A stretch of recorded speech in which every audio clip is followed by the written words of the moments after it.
নমস্কাৰ, আপুনি চাবলৈ আৰম্ভ কৰিছে ইনসাইট ইণ্ডিয়া। ষ্টুডিঅ'ত মই সাজিত এটা ব্ৰেকিং নিউজ লৈ অহাৰ চেষ্টা কৰিছো। হাইলাকান্দিত এক ভয়ংকৰ পথ দুৰ্ঘটনা সংঘটিত হৈছে। হাইলাকান্দিত এক শোকাবহ পথ দুৰ্ঘটনাত প্ৰাণ গ'ল পিতা পুত্ৰৰ। এই মুহূৰ্তত লৈ আহিছে এটা ব্ৰেকিং নিউজ। হাইলাকান্দিত পথ দুৰ্ঘটনাত প্ৰাণ গ'ল পিতা পুত্ৰৰ। জনাই গৈছো এই মুহূৰ্তৰ ব্ৰেকিং নিউজ। হাইলাকান্দিৰ ৬ নং ৰাষ্ট্ৰীয় ঘাইপথত ভয়াবহ দুৰ্ঘটনা। ঘাইপথৰ বাউৰাঘাট এলেকাত সংঘটিত হৈছে এই ঘটনা। তীব্ৰবেগী ডাম্পাৰ আৰু মটৰ চাইকেলৰ মুখামুখি সংঘৰ্ষ।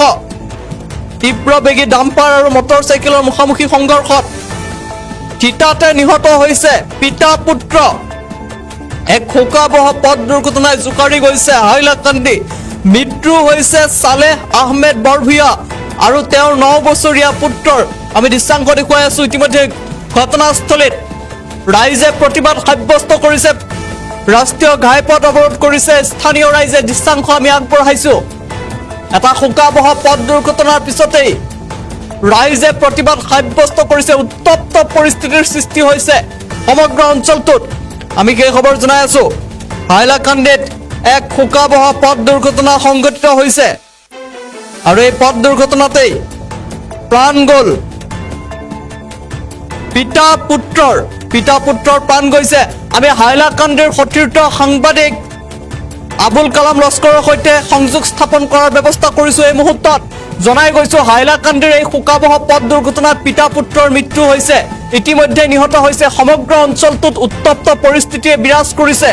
ৰাষ্ট্ৰীয় ঘাইপথ অৱৰোধ কৰা হৈছে। আমি সংযোগ স্থাপন কৰিছো হাইলাকান্দিৰ সতীৰ্থ সাংবাদিক আবুল কালাম লস্কৰ। অধিক তথ্য কি আছে লস্কৰ? মই মানে 1টা বজাত খবৰ পাইছিলো তাত এক্সিডেন্ট হৈছে। তো তাৰ পিছত গৈ দেখি উত্তপ্ত পৰিস্থিতি আৰু মানে তাত হাইলাকান্দি পুলিচ সুপাৰ লীনা দলে আৰু ডিএসপি আৰু সাৰ্কেল অফিচাৰকে ধৰি মানে বিশাল পুলিচ বাহিনী উপস্থিত আছিল আৰু পুলিচ আৰু মানে পাব্লিকৰ এটা মানে সংঘৰ্ষ হ'ল আৰু মানে পাব্লিকৰ খুব আছে যে ইয়াত ৰাষ্ট্ৰীয় ঘাইপথৰ ৰাস্তাৰ অৱস্থা বেয়া আৰু তাত এটা ডাঙৰ এক্সিডেন্ট এটা হৈছে ডাম্পাৰ আৰু বাইকৰ সংঘৰ্ষ। তো লস্কৰ যিহেতু ইতিমধ্যে কোৱা হৈছে যে ৰাষ্ট্ৰীয় ঘাইপথৰ দুৰৱস্থা লগতে ডাম্পাৰৰ দৌৰাত্ম্য অব্যাহত আছে, তাৰ মাজতে পথ দুৰ্ঘটনা সংঘটিত হৈছে। ৰাষ্ট্ৰীয় ঘাইপথ অৱৰোধ কৰা হৈছে। আৰক্ষীৰ লোক উপস্থিত হৈছে। কেনে ধৰণৰ ব্যৱস্থা গ্ৰহণ কৰা হ'ব? আৰক্ষীৰ ফালৰ পৰা কিবা জনোৱা হৈছে নেকি? নাই, ইয়াত লোকেল আলগাপুৰৰ বিধায়ক নিজামুদ্দিন চৌধুৰী আছিল। তেখেত দাবী উত্থাপন কৰিছে যে তাৰ ক্ষতিপূৰণ দিবলৈ মানে সেইটো আৰু ল'ৰাজনৰ বয়স হ'ব 8-9 বছৰ মান আৰু সি মানে যিটো স্কুলত পঢ়ি আছে সেইটোৰ পৰা মানে তাৰ দেউতাই লৈ গৈছিল মানে ঘৰত। সেই সময়তে দুৰ্ঘটনা ঘটিল। লস্কৰ যিহেতু ডাম্পাৰৰ মুখামুখি সংঘৰ্ষ হৈছে, ডাম্পাৰৰ চালকজন বৰ্তমান ক'ত আছে? পলাতক নে আৰক্ষীয়ে কৰায়ত্ব কৰিছে? পলাতক আছে বৰ্তমান। হয়, ধন্যবাদ জনাইছো। গাড়ীটো আছে আৰু ৰেজিষ্ট্ৰেচন দেখিছো MZ01Y2006 নম্বৰ আছে, মানে মিজোৰামৰ হয় আৰু। হয়, ধন্যবাদ জনাইছো লস্কৰ। আমি পুনৰ আপোনাৰ ওচৰলৈ আহিম, কিন্তু এই মুহূৰ্তত জনাই গৈছো পুনৰ ফুল প্লেটৰ মাধ্যমেৰে সেই খবৰ জনোৱাৰ চেষ্টা কৰিছো। এটা শোকাবহ পথ দুৰ্ঘটনাই জোকাৰি গৈছে ইতিমধ্যে হাইলাকান্দি আৰু এই শোকাবহ পথ দুৰ্ঘটনাত পিতা পুত্ৰৰ ইতিমধ্যে প্ৰাণ গৈছে আৰু ইতিমধ্যে স্থানীয় ৰাইজে দাবী উত্থাপন কৰিছে ৰাষ্ট্ৰীয় ঘাইপথৰ দুৰৱস্থা আৰু ডাম্পাৰৰ দৌৰাত্ম্যৰ ফলতে এই দুৰ্ঘটনা সংঘটিত হৈছে। আৰু স্থানীয় বিধায়ক উপস্থিত হৈ দাবী উত্থাপন কৰিছে যিগৰাকী পিতা পুত্ৰৰ ইতিমধ্যে মৃত্যু হৈছে তেওঁলোকক ক্ষতিপূৰণ দিয়াৰ ব্যৱস্থা কৰাৰ বাবে দাবী উত্থাপন কৰিছে স্থানীয় বিধায়কগৰাকীয়ে। এই মুহূৰ্তত ৰাষ্ট্ৰীয় ঘাইপথ অৱৰোধ কৰি প্ৰতিবাদ সাব্যস্ত কৰিছে স্থানীয় ৰাইজে।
ফ্যামিলির বাপ আর লুরা দুজন মরিলে, কিন্তু এই যে টিপারে মারিলে একদম অন্যায়ভাবে মারিলে, ব্রেক করে মারিলে রং সাইডত।